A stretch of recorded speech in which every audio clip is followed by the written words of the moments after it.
इस गहन विश्लेषण में हम यूपी सरकार से महत्वपूर्ण योजनाओं के बजट, उनके शुरू होने के वर्ष और सबसे जरूरी पात्रता मानदंडों की एक-एक परत खोलेंगे। तो शुरुआत महिला और बाल विकास से जुड़ी सबसे चर्चित पहल से करते हैं, यानी कन्या सुमंगला योजना। 1 अप्रैल 2019 को शुरू की गई इस योजना का पैमाना बहुत विशाल है। वर्ष 2025-26 के बजट में इसके लिए पूरे 700 करोड़ रुपए का भारी भरकम प्रावधान किया गया है। लेकिन परीक्षा में सीधे बजट नहीं, बल्कि इसकी शर्तें पूछी जाती हैं। इसकी पात्रता की जटिलताओं को समझना बेहद जरूरी है। पहली शर्त है उत्तर प्रदेश का स्थायी निवासी होना। दूसरी और सबसे ज्यादा फंसाने वाली शर्त है आय सीमा। परिवार की वार्षिक आय 3 लाख रुपए से अधिक नहीं होनी चाहिए। हाँ, और इसके अलावा प्रति परिवार अधिकतम 2 बालिकाएं ही पात्र होंगी और आवेदक परिवार में अधिकतम बच्चों की संख्या भी 2 ही होनी चाहिए।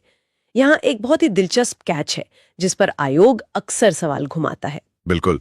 मान लीजिए किसी परिवार में पहले से एक बेटी है और द्वितीय प्रसव में जुड़वा बेटियां जन्म लेती हैं। सामान्य नियम के अनुसार तो सीमा पार हो गई, तो क्या तीसरी बच्ची को लाभ मिलेगा? बालिकाएं हों, तीनों बालिकाएं योजना के लिए पात्र मानी जाएंगी। ये एक ऐसा बिंदु है जिसे नोट्स में हाईलाइट कर लेना चाहिए। और अगर इसके वित्तीय ढांचे को देखें तो ये कोई एक मुश्त राशि नहीं है। ये योजना बच्ची के बड़े होने की प्रक्रिया के साथ चलती है। कुल 6 अलग-अलग चरण हैं और हर चरण का अपना एक अलग उद्देश्य है। इसे महिला सशक्तिकरण और कन्या भ्रूण हत्या रोकने के साथ साथ शिक्षा में ड्रॉप आउट दर को कम करने के लिए डिजाइन किया गया है। इसका क्रमवार विवरण और राशि याद रखना आवश्यक है। पहला चरण जन्म के समय है, जहां 2000 रुपए मिलते हैं। दूसरा चरण 1 वर्ष के भीतर पूर्ण टीकाकरण के बाद है, जहां 1000 रुपए दिए जाते हैं। ये स्वास्थ्य सुरक्षा सुनिश्चित करता है। तीसरा चरण शिक्षा से जुड़ता है। कक्षा 1 में प्रवेश पर 2000 रुपए। चौथा चरण जहां अक्सर लड़कियां स्कूल छोड़ती हैं, यानी कक्षा 6 में प्रवेश पर फिर से 2000 रुपए। 5वां चरण कक्षा 9 में प्रवेश पर 3000 रुपए देता है। और आखिरी चरण उच्च शिक्षा को प्रोत्साहित करने के लिए है। जब बालिका कक्षा 12 उत्तीर्ण कर लेती है और किसी स्नातक या न्यूनतम 2 वर्ष के डिप्लोमा पाठ्यक्रम में प्रवेश लेती है, तब उसे सबसे बड़ी किश्त यानी 5000 रुपए की सहायता दी जाती है। इस तरह कुल 15,000 रुपए की सहायता मिलती है। बेटियों के सशक्तिकरण से आगे बढ़कर सरकार का फोकस उन बच्चों पर भी है जो दुर्भाग्य से बेसहारा रह गए हैं। यहीं पर हमारी अगली योजना सामने आती है, उत्तर प्रदेश मुख्यमंत्री बाल सेवा योजना सामान्य। यहाँ सामान्य शब्द पर विशेष ध्यान देना है। 2021 में शुरू हुई ये योजना विशेष रूप से गैर कोविड अनाथ बच्चों पर केंद्रित है। कोविड के दौरान अनाथ हुए बच्चों के लिए अलग योजना थी, लेकिन यह सामान्य परिस्थितियों के लिए है। 2025-26 के लिए इसका बजट 252 करोड़ रुपए निर्धारित किया गया है। अगर इस योजना के लाभार्थियों की सूची देखी जाए तो ये केवल माता पिता खो चुके बच्चों तक सीमित नहीं है। इसकी परिधि काफी व्यापक है। इसका विस्तार ही इसे महत्वपूर्ण बनाता है।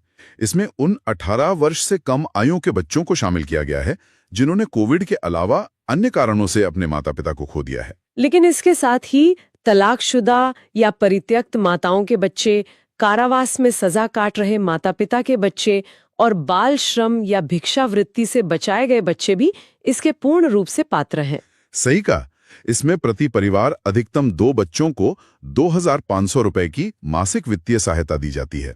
इसमें उच्च शिक्षा और प्रतियोगी परीक्षाओं की तैयारी के लिए भी एक बहुत अच्छा प्रावधान है। हाँ, यह योजना 18 से 23 वर्ष के उन युवाओं का भी समर्थन करती है जो उच्च शिक्षा प्राप्त कर रहे हैं या नीट, जेईई, सीएलए जैसी प्रतियोगी परीक्षाओं की तैयारी कर रहे हैं। और आय सीमा को लेकर एक बहुत ही तकनीकी छूट दी गई है, जो परीक्षा के लिए एक संभावित प्रश्न है। सामान्यतः इस योजना के लिए परिवार की वार्षिक आय सीमा 3 लाख रुपए है, लेकिन यदि बच्चे के दोनों माता पिता का निधन हो चुका है तो ये 3 लाख की आय सीमा पूरी तरह से समाप्त हो जाती है। सफलता के पैमाने के रूप में ये तथ्य भी याद रखा जाना चाहिए कि वित्तीय वर्ष 2024-25 में इस योजना के तहत 29,029 बच्चों को लाभान्वित किया गया है। बच्चों की शिक्षा और सुरक्षा के बाद जब बच्चे युवा होते हैं तो कल्याणकारी योजनाओं का अगला पड़ाव विवाह होता है। यही हमारी तीसरी योजना आती है, मुख्यमंत्री सामूहिक विवाह योजना। समाज कल्याण विभाग की ये योजना अक्टूबर 2017 में शुरू हुई थी और वर्ष 2025-26 के लिए इसके बजट आवंटन को 550 करोड़ रुपए के विशाल स्तर पर रखा गया है। इस योजना में सबसे ज्यादा ध्यान देने वाली बात है इसकी वित्तीय संरचना में किया गया हालिया बदलाव। पहले इस योजना के तहत प्रति विवाह कुल वित्तीय सहायता 51,000 रुपए हुआ करती थी, जिसे अब बढ़ाकर 1 लाख रुपए कर दिया गया है। लेकिन परीक्षा में सिर्फ ये 1 लाख रुपए का आंकड़ा नहीं पूछा जाएगा। पेपर सेट करने वाले इस बात पर जोर देंगे कि इस 1 लाख का विभाजन कैसे होता है, पैसा किसके खाते में जाता है और कैसे खर्च होता है। इस राशि का सटीक विभाजन ही सबसे ज्यादा उलझाता है। इस 1 लाख रुपए में से सबसे बड़ा हिस्सा यानी 60,000 रुपए सीधे वधू के बैंक खाते में भेजे जाते हैं। उसके बाद 25,000 रुपए विवाह परिधान और आवश्यक सामग्री जैसे वस्त्र, आभूषण और बर्तन के लिए निर्धारित हैं। बचे हुए 15,000 रुपए भोजन, टेंट और आयोजन की अन्य व्यवस्थाओं के लिए दिए जाते हैं। विवाह की बात हो रही है तो विशेष वर्गों के लिए क्या प्रावधान है, ये देखना भी जरूरी है। यहीं पर हमारी चौथी योजना तस्वीर में आती है, विवाह प्रोत्साहन पुरस्कार योजना। ये योजना 2021 में शुरू की गई थी और विशेष रूप से दिव्यांगजनों के कल्याण पर केंद्रित है। और इसके तहत जो वित्तीय पुरस्कार मिलता है वो एकमुश्त है। लेकिन इसके 3 अलग-अलग स्तर हैं जो इस बात पर निर्भर करते हैं कि दंपति में कौन दिव्यांग है। इन तीनों स्तरों को याद रखना बहुत जरूरी है। यदि केवल वर यानी पति दिव्यांग है तो 15,000 रुपए की राशि प्रदान की जाती है। यदि केवल वधू दिव्यांग है तो यह राशि थोड़ी अधिक यानी 20,000 रुपए होती है। और यदि वधू और वर दोनों दिव्यांग है तो सबसे अधिकतम लाभ यानी 35,000 की एक मुश्त राशि दी जाती है। अब रुक करते हैं 5वीं योजना का, ज्योतिबा फूले श्रमिक कन्यादान योजना। ये पूरी सूची की सबसे नवीनतम योजना है, यानी 2025 में शुरू किया गया है। इस योजना को उत्तर प्रदेश श्रम कल्याण बोर्ड द्वारा संचालित किया जा रहा है। इसलिए पहली शर्त यह है कि श्रमिक का कारखाना अधिनियम 1948 के अंतर्गत पंजीकृत होना आवश्यक है। वेतन और सदस्यता को लेकर इसके जो मापदंड हैं वे काफी सटीक हैं। श्रमिक का मासिक वेतन, जिसमें मूल वेतन और महंगाई भत्ता दोनों शामिल हैं, 15,000 रुपए से अधिक नहीं होना चाहिए। साथ ही श्रम कल्याण बोर्ड में न्यूनतम 3 वर्षों की निरंतर सदस्यता अनिवार्य है। इसका लाभ अधिकतम 2 पुत्रियों तक सीमित है और पुत्री की आयु कम से कम 18 वर्ष होनी चाहिए। इसमें मिलने वाली सहायता राशि तो 51,000 रुपए की एक मुश्त वित्तीय सहायता है। श्रमिकों की बात चली है तो इसी वर्ग से जुड़ी एक और बहुत ही जटिल और विस्तृत योजना को डीकोड करते हैं। हमारी छठी योजना है मातृत्व, शिशु एवं बालिका मदद योजना। श्रम विभाग की यह योजना पंजीकृत निर्माण श्रमिकों के लिए है और इसे समझना थोड़ा तकनीकी हो सकता है। इसे आसान बनाने के लिए इसे 2 स्पष्ट हिस्सों में बांटकर देखना होगा। पहला मातृत्व लाभ और दूसरा शिशु लाभ। यह योजना केवल पंजीकृत निर्माण श्रमिकों के लिए है और लाभ केवल प्रथम 2 प्रसवों के लिए ही मिलता है। तो पहले मातृत्व लाभ की बात करते हैं। इसमें पुरुष और महिला दोनों श्रमिकों के लिए अलग अलग प्रावधान है। यदि पंजीकृत पुरुष श्रमिक की पत्नी का प्रसव होता है तो उसे 6,000 रुपए एकमुश्त मिलते हैं। लेकिन यदि पंजीकृत महिला श्रमिक है तो उसे संस्थागत प्रसव यानी अस्पताल में प्रसव पर न्यूनतम 3 माह का वेतन और साथ में 1,000 रुपए का चिकित्सा बोनस मिलता है। इस योजना में महिला स्वास्थ्य को लेकर कुछ बहुत ही प्रगतिशील प्रावधान भी हैं, जो शायद ही किसी अन्य योजना में इतनी स्पष्टता से मिलते हों। यहाँ गर्भपात और नसबंदी को लेकर स्पष्ट नियम हैं। गर्भपात होने की स्थिति में महिला श्रमिक को 6 सप्ताह का न्यूनतम वेतन दिया जाता है और नसबंदी कराने पर 2 सप्ताह का न्यूनतम वेतन दिया जाता है। ये तथ्य परीक्षा में सीधे पूछे जा सकते हैं। अब इसके दूसरे हिस्से यानी शिशु लाभ पर आते हैं। यहाँ बालिकाओं के भविष्य को सुरक्षित करने के लिए एक बहुत ही स्मार्ट, मनोवैज्ञानिक और वित्तीय तरीका अपनाया गया है। शिशु लाभ के तहत यदि पुत्र का जन्म होता है तो 20,000 रुपए मिलते हैं और यदि पुत्री का जन्म होता है तो 25,000 रुपए दिए जाते हैं। लेकिन सबसे खास बात पुत्री के लिए फिक्स डिपॉजिट यानी FD का प्रावधान है। प्रथम या द्वितीय पुत्री के नाम पर 25,000 रुपए की FD की जाती है। यदि पुत्री दिव्यांग है तो ये FD राशि 50,000 रुपए होती है। निर्माण श्रमिकों के जीवन में केवल स्वास्थ्य और बच्चों का भविष्य ही नहीं बल्कि कुछ अनूठी पहल भी हैं। यहीं पर हमारी 7वीं योजना जुड़ती है, श्रवण कुमार श्रमिक परिवार तीर्थ यात्रा योजना। ये 2022 में उत्तर प्रदेश भवन एवं अन्य सन्निर्माण कर्मकार कल्याण बोर्ड द्वारा शुरू की गई थी और इसके लिए वित्तीय सीमा और आवेदन की कोई निश्चित समय सीमा भी तय है ना? वित्तीय सहायता की अधिकतम सीमा 12,000 रुपए प्रति परिवार है, जो एक मुश्त अनुदान के रूप में मिलती है। शुरुआत करते हैं 8वीं योजना से, विधवा पेंशन योजना। समाज कल्याण विभाग की ये योजना 2017 में शुरू हुई थी। इसका उद्देश्य निराश्रित विधवा महिलाओं को वित्तीय सहारा देना है। पात्रता के लिए आयु 18 वर्ष या उससे अधिक होनी चाहिए। परिवार की वार्षिक आय 2 लाख रुपए से अधिक नहीं होनी चाहिए, और एक शर्त यह भी है कि महिला किसी अन्य सरकारी पेंशन योजना जैसे वृद्धावस्था पेंशन का लाभ ना ले रही हो। इसके तहत प्रति माह 1,000 रुपए की पेंशन सीधे लाभार्थी के बैंक खाते में यानी डीबीटी के माध्यम से भेजी जाती है। अब आते हैं 9वीं योजना पर, जो इस पूरी सूची की सबसे पुरानी और संभवतः सबसे बड़ी योजना है, उत्तर प्रदेश वृद्धावस्था पेंशन योजना। ये 1994 में शुरू हुई थी। इसका पैमाना इतना विशाल है कि वृद्धावस्था और किसान पेंशन योजना को मिलाकर इसके लिए प्रस्तावित बजट लगभग 8,105 करोड़ रुपए है। 60 वर्ष या उससे अधिक आयु के नागरिक इसके पात्र हैं। पेंशन राशि वही 1,000 रुपए प्रति माह है। इस योजना की विशालता का अंदाजा इस बात से लगाया जा सकता है कि वर्ष 2025-26 की पहली तिमाही के लिए ही इसमें 61 लाख लाभार्थियों तक पहुंचने का लक्ष्य रखा गया है। उत्तर प्रदेश दिव्यांग पेंशन योजना 2016 में शुरू हुई ये योजना दिव्यांगजन सशक्तिकरण विभाग द्वारा चलाई जा रही है।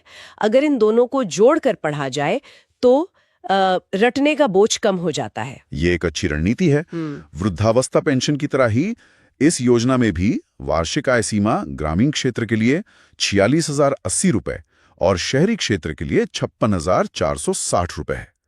पेंशन की राशि भी समान रूप से 1,000 रुपए प्रति माह। लेकिन मुख्य अंतर आयु और बुनियादी शर्त पे है। यहाँ न्यूनतम आयु 60 वर्ष नहीं बल्कि 18 वर्ष होनी चाहिए। और मुख्य शर्त यह है कि आवेदक के पास न्यूनतम 40% दिव्यांगता का प्रमाण पत्र होना अनिवार्य है। साथ ही आवेदक किसी अन्य सामाजिक पेंशन या सरकारी निशुल्क भरण पोषण आश्रम का लाभ न ले रहा हो। शैक्षिक छात्रवृत्ति और आधारभूत सहायता योजनाएं। हमारी पहली योजना है उत्तर प्रदेश प्री मैट्रिक छात्रवृत्ति योजना, जो विशेष रूप से एससी और एसटी छात्रों के लिए है। जी। दस्तावेजों के अनुसार यह योजना 2012 में शुरू की गई थी और इसकी नोडल एजेंसी समाज कल्याण विभाग है। ये कक्षा 9 और 10 के उन बच्चों के लिए है जिनकी आयु 12 से 20 वर्ष के बीच है और जो अनुसूचित जाति, जनजाति या पारंपरिक रूप से अस्पृश्य माने जाने वाले व्यवसायों पर निर्भर परिवारों से आते हैं। बिल्कुल।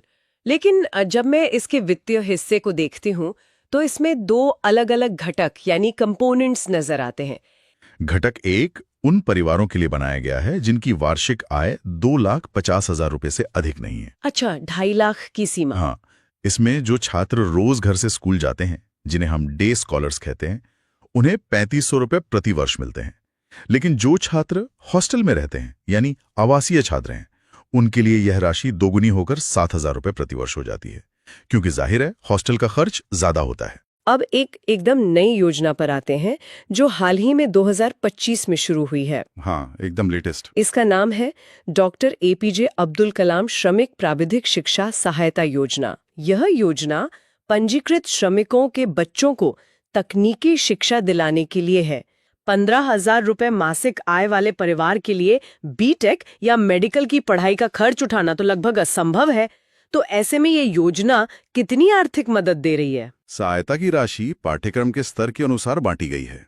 अगर बच्चा कोई डिग्री कोर्स कर रहा है, जैसे बीटेक या MBBS, तो उसे 25,000 रुपए प्रति वर्ष दिए जाएंगे।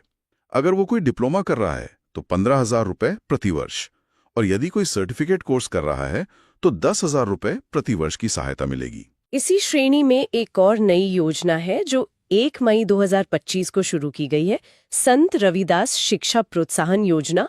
इसे उत्तर प्रदेश भवन एवं अन्य सन्निर्माण कर्मकार कल्याण बोर्ड, मतलब जो UP BOCW बोर्ड है, उसके द्वारा लागू किया गया है। जी। यह योजना मुख्य रूप से निर्माण कार्य में लगे मजदूरों यानी कंस्ट्रक्शन वर्कर्स के बच्चों के लिए है। इसमें आधार प्रमाणीकरण अनिवार्य है और एक परिवार से अधिकतम 2 बच्चे ही इसके पात्र हो सकते हैं।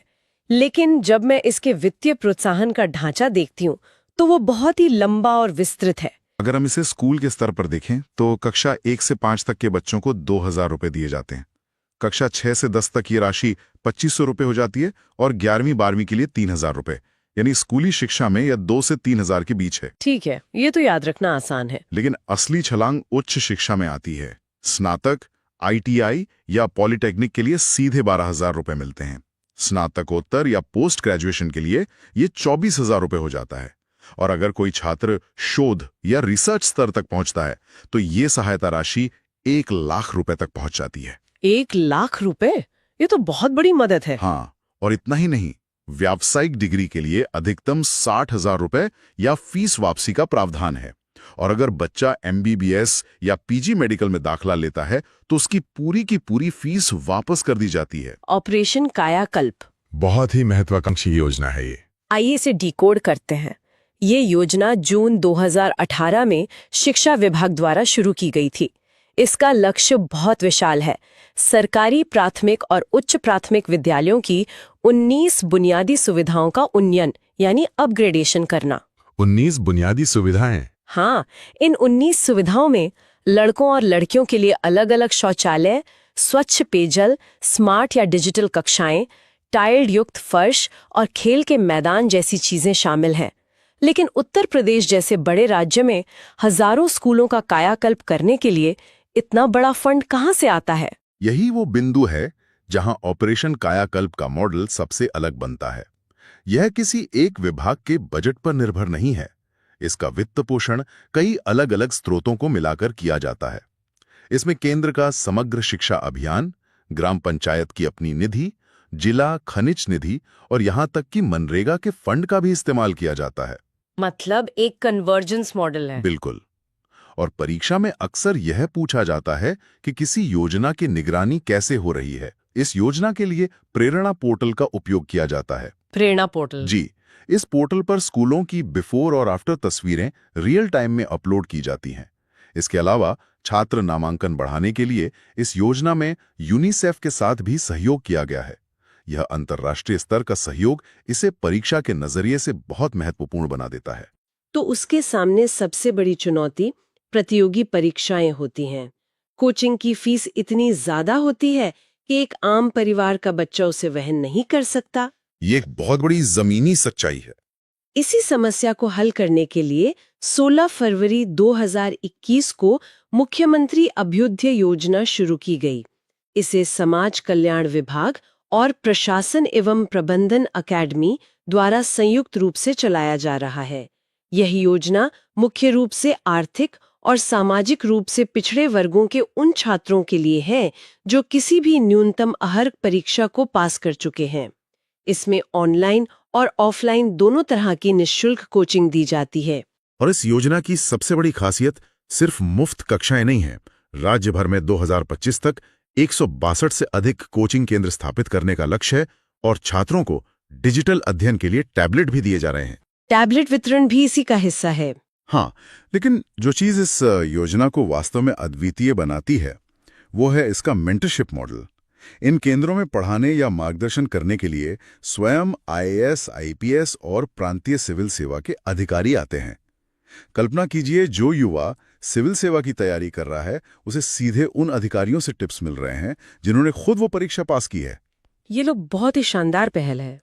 यह न सिर्फ विषय की तैयारी कराता है बल्कि साक्षात्कार के लिए उनके आत्मविश्वास को एक अलग ही स्तर पर ले जाता है। उत्तर प्रदेश कौशल विकास मिशन का है, जिसे हम UPSDM भी कहते हैं।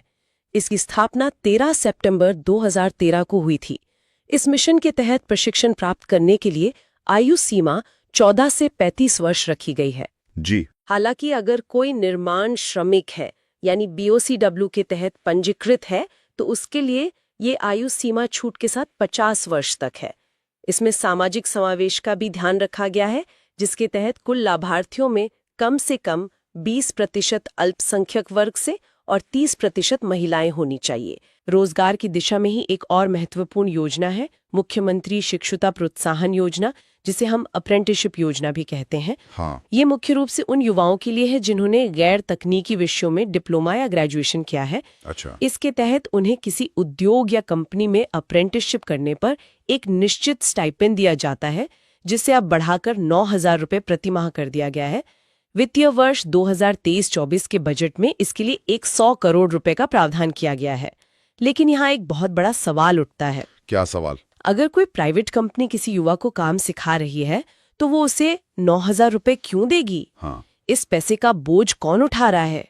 ये वित्तीय मॉडल क्या है? परीक्षा के लिए ये वित्तीय मॉडल अति महत्वपूर्ण है और इसे बहुत ही स्मार्ट तरीके से डिजाइन किया गया है।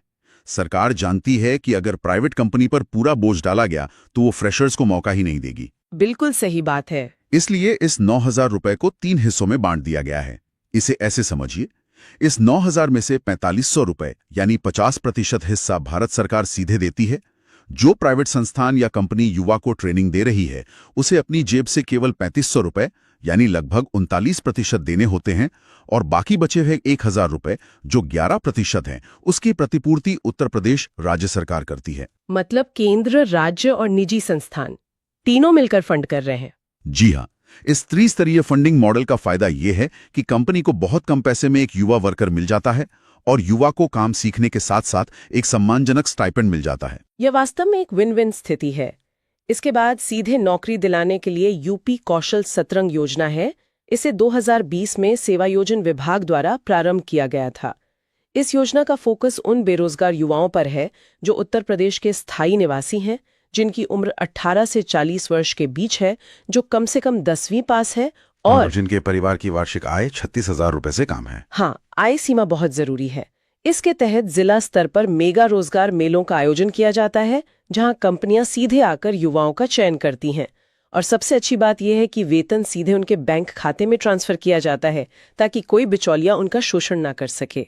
और अंत में हमें उन युवाओं को नहीं भूलना चाहिए जो नौकरी मांगने के बजाय नौकरी देने वाले बनना चाहते हैं, जो अपना खुद का व्यवसाय शुरू करना चाहते हैं। उनके लिए यूपी मुख्यमंत्री युवा स्वरोजगार योजना है, MYSY।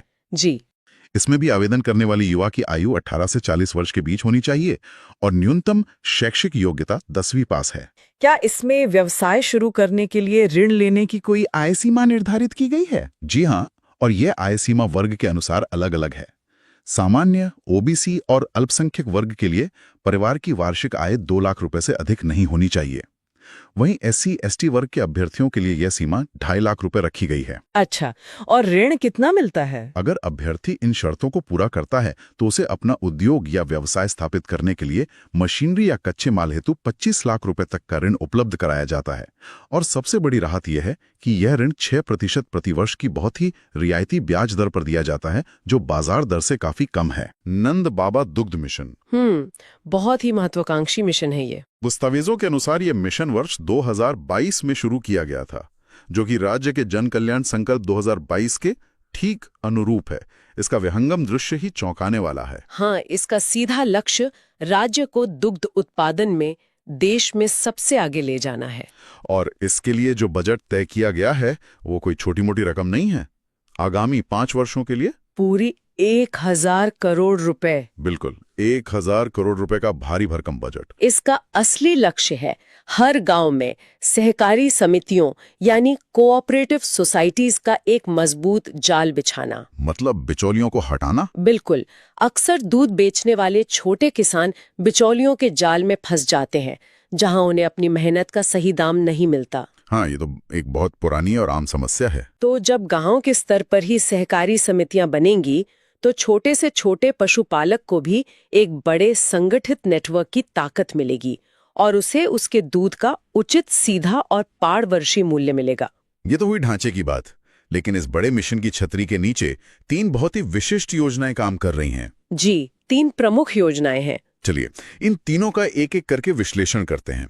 सबसे पहले दस्तावेजों में जिक्र है मुख्यमंत्री स्वदेशी गौ संवर्धन योजना का, जिसकी शुरुआत जून 2023 में हुई थी। हाँ, और इसके नियम बहुत ही कड़े हैं। शर्त यह है कि लाभार्थी की आयु 18 वर्ष से अधिक होनी चाहिए और उसका उत्तर प्रदेश का निवासी होना अनिवार्य है। अब इसी क्रम में दूसरी योजना की ओर बढ़ते हैं, मुख्यमंत्री प्रगतिशील पशुपालक प्रोत्साहन योजना। इसमें कुछ बहुत ही शानदार स्वदेशी नस्लों का विशेष रूप से जिक्र है, जैसे कि गिर, साहीवाल, हरियाणा, गंगातीरी और थारपारकर। जी। और यहाँ पे ध्यान देने वाली एक बारीक बात यह है कि पिछली योजना के विपरीत ये योजना समूहों या सहकारी समितियों के लिए बिल्कुल नहीं है। अच्छा। तो ये किसके लिए है? ये विशुद्ध रूप से व्यक्तिगत पशुपालकों के लिए डिजाइन की गई है। एक व्यक्ति अधिकतम 2 गायों के लिए ही इस प्रोत्साहन का लाभ उठा सकता है। यानी फोकस क्वालिटी पर है, क्वांटिटी पर नहीं। बिल्कुल। इसका उद्देश्य सिर्फ गायों की संख्या बढ़ाना नहीं है, बल्कि उच्च दुग्ध उत्पादक स्वदेशी गायों के पालन को प्रोत्साहित करना और स्वस्थ प्रतिस्पर्धा पैदा करना है। और इस प्रतिस्पर्धा को बढ़ावा देने का तरीका भी बहुत सीधा है। नकद प्रोत्साहन। दुग्ध उत्पादकता को मापकर पशुपालक को 10,000 से लेकर 15,000 रुपए तक की एक मुश्त राशि दी जाती है। लेकिन ये लाभ एक गाय पर उसके पूरे जीवन काल में केवल एक ही बार मिलेगा। हाँ, दस्तावेज में ये स्पष्ट है। इस नकद प्रोत्साहन को आप एक तरह की रिवॉर्ड सिस्टम या सम्मान के रूप में देख सकते हैं। जब किसी पशुपालक को अच्छी गाय पालने के लिए पूरे गांव के सामने नकद इनाम मिलता है तो वो एक उदाहरण बन जाता है। इससे दूसरे लोग भी प्रेरित होते होंगे। बिल्कुल। लेकिन अब हम जिस तीसरी योजना की बात करने जा रहे हैं वो तो किसी बड़े व्यावसायिक प्रोजेक्ट से कम नहीं लगती। आप नंदिनी कृषक समृद्धि योजना की बात कर रहे हैं। हाँ, इसके नियम काफी सख्त हैं और इसका पैमाना बहुत बड़ा है।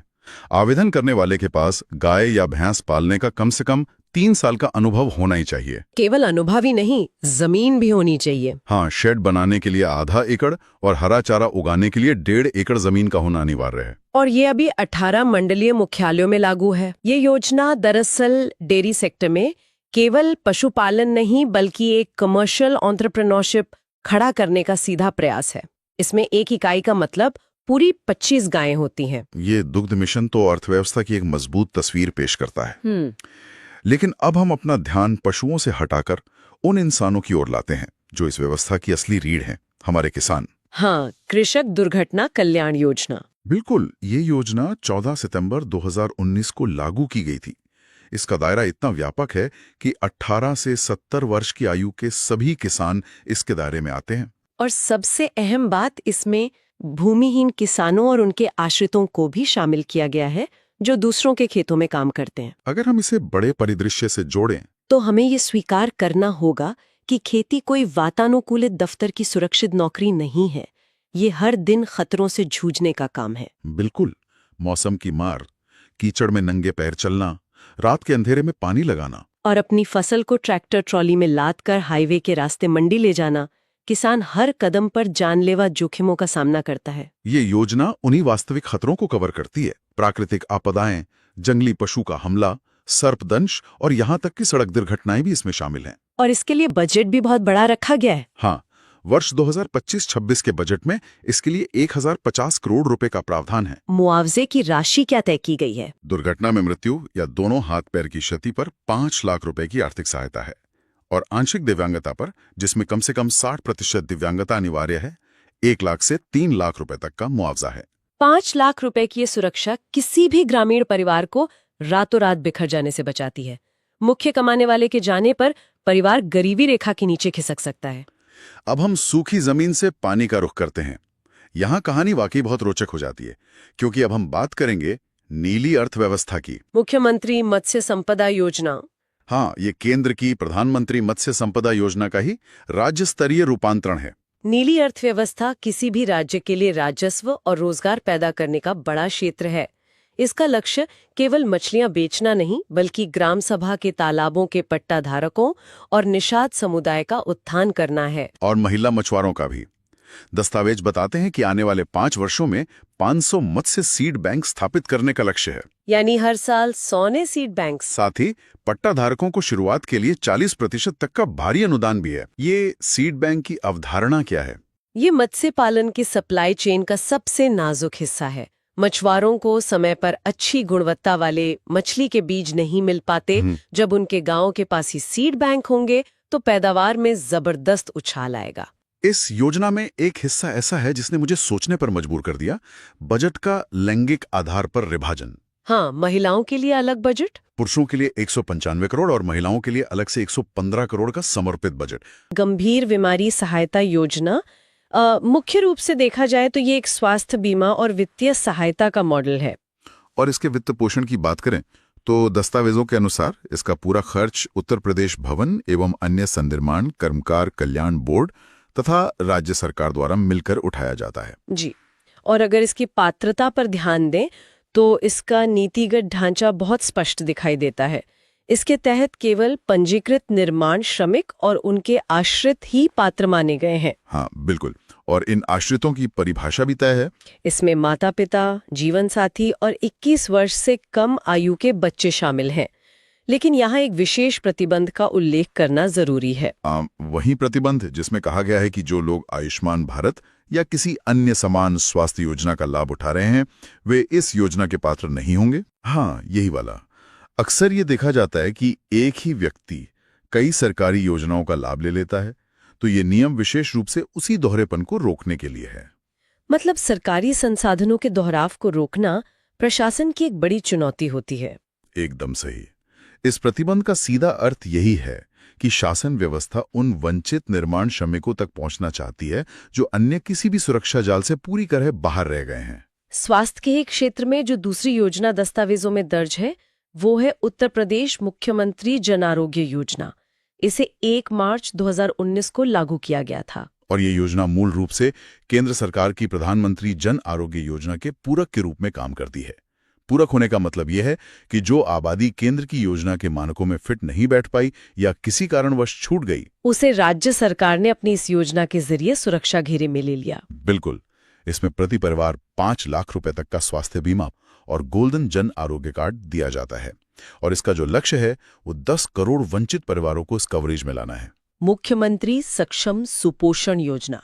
वर्ष 2021-22 के बजट में इसकी घोषणा हुई थी और आगामी 2025-26 के बजट के लिए इसमें 100 करोड़ रुपए का स्पष्ट प्रावधान किया गया है। इस योजना का लक्षित समूह बहुत ही वैज्ञानिक तरीके से चुना गया लगता है। इसमें आंगनवाड़ी केंद्रों में पंजीकृत 6 माह से 5 वर्ष तक के कुपोषित बच्चों को रखा गया है। जी, लेकिन इसका जो दूसरा लक्षित समूह है वो और भी अधिक ध्यान देने योग्य है। इसमें 11 से 14 वर्ष की वे किशोरियां शामिल हैं जो विद्यालय नहीं जाती हैं और एनीमिया से पीड़ित हैं। IGRS जन सुनवाई, यह राज्य की एक एकीकृत शिकायत निवारण प्रणाली है। जी, इसके लिए jansunwai.up.nic.in पोर्टल और एक समर्पित मोबाइल ऐप का उपयोग किया जाता है। शिकायत निवारण व्यवस्थाएं कागजों पर तो हमेशा अच्छी लगती हैं, लेकिन इनकी असली परीक्षा तो जवाबदेही तय करने में होती है। सही बात है। नागरिक और सरकार के बीच संवाद में सबसे बड़ी बाधा यही होती है कि फाइलें अक्सर सरकारी दफ्तरों में दब जाती हैं। इस प्रणाली में 2 तथ्यात्मक पहलू बहुत स्पष्ट किए गए हैं। पहला है शिकायत की रियल टाइम यानी वास्तविक समय में ट्रैकिंग, और दूसरा है निस्तारण के बाद नागरिक द्वारा फीडबैक देने की सुविधा।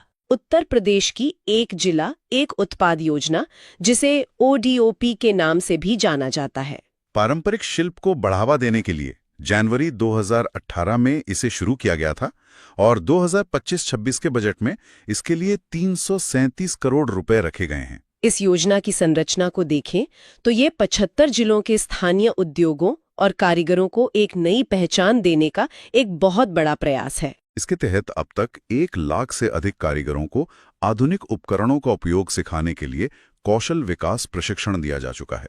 मुख्यमंत्री युवा उद्यमी विकास अभियान योजना, ये हाल ही में 2024 में शुरू की गई है और इसका बजट आकार काफी बड़ा है। आगामी वर्ष 2025-26 के लिए इसमें 1000 करोड़ रुपए का स्पष्ट प्रावधान किया गया है। वित्तीय सहायता की बात करें तो इसमें 5 लाख रुपए तक का ब्याज मुक्त ऋण शामिल है।